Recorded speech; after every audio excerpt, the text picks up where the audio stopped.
So just want to make this real quick video for my fellow researchers out there that really are getting into the weeds and doing some of this due diligence, so to speak. Um, so as you can hear, we're on Justia patents, and these are all of Citadel's patents going back to 2002. And some of these patents, man, I mean, like I started at the bottom because that's the original. So that's laying the foundation for, I'm sure, all of these other ones. I haven't gotten to them. I just started on the first one.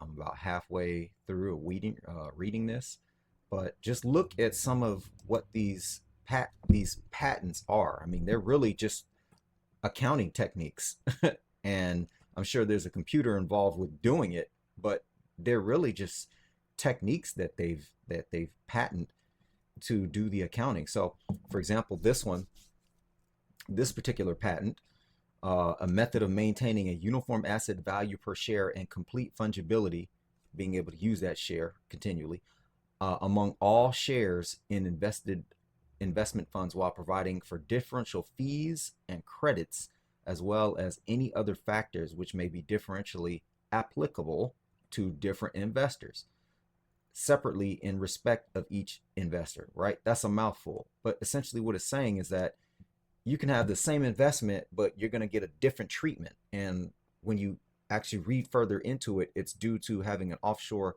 corporation. Um, that's why they're utilizing the laws in the best way they can to get around some of the regulation and the taxation, right? It says the method also permits accounting for a single investor's shares to be classified into different categories in respect of such factors as redemption rights or fees due.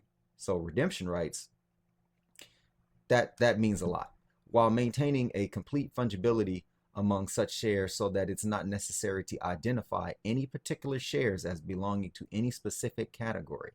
So what that is essentially doing, it's like splitting up that one share and saying, oh, okay, well, this party over here will have this benefit of it. This party over here will have that benefit of it. It's still the same share, but we're going to split.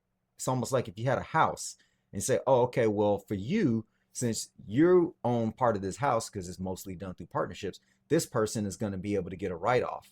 Okay. And this person is going to be able to show income. And it's on the same house. So they're splitting it up and they're just using securities to do that. Not necessarily probably illegal, but morally questionable. The presentation, the present invention also makes it possible to program a single accounting method for both domestic investment funds organized as partnerships, typically not classifying investments in such entities into a uniform quanta, and offshore investment funds organized as corporations, trusts, or other entities, typically classifying investments in such entities into uniform quanta such as shares or units, right?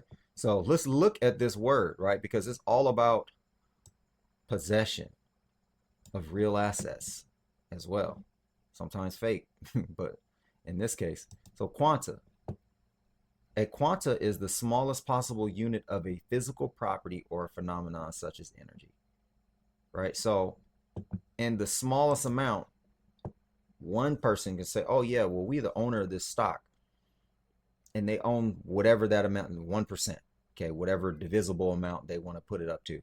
And because they have the title, so to speak, of ownership, then they can say, oh, well, see, that person owns the rights to that. But then all the equity actually available from that, meaning the borrowing and lending on that security, can be attributed to another partner. So this stuff is crazy, though, you guys. Like when you start looking at um, these patents, and you just really you can just read the first portion of it, right? So this one, I thought this I said, wow, okay, this one is basically used to get around as much regulation as possible. So look at it, listen to this one.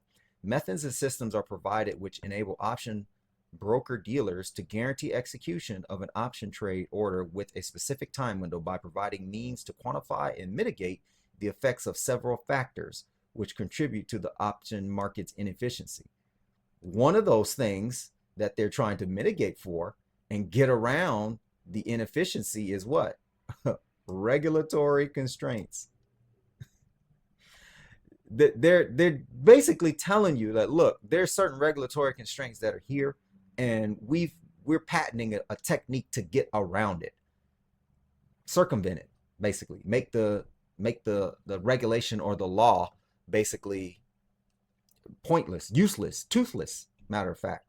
And that's part of the problem, is we know that a lot of fraud that goes on, it's only going to be considered fraud when the SEC dings somebody. Other than that, it's not going to be seen as fraud because the cop's not going to be on the beat. So but yeah, so it's used to for market structure, regulatory constraints, and market misbehavior, right? In parentheses, market misbehavior. In other words, not going in the favor of the designated person who is enacting this patent. These methods and systems eliminate or at least reduce the level of broker-dealer risk inherent in offering an execution speed guarantee, while optionality simultaneously providing better execution quality for investors. For all investors, or just the investors that are using what you're doing? And does that mean that is a disadvantage for anyone that's not using this? Folks, it's a slippery slope. I don't like to say it's a rabbit hole. I said it's an ant colony of tunnels. But I mean, just look at all of these patents here. All of these things are being used to go ahead and circumvent the laws and regulations, and this is why it's so hard for them probably to get pinned on fines, because they don't understand it. The people that are supposed to be prosecuting these people, they don't understand what's going on. So reality is that you can't expect the SEC to know all of these techniques. Like, I mean, we should, but we can't, because why? They're underfunded.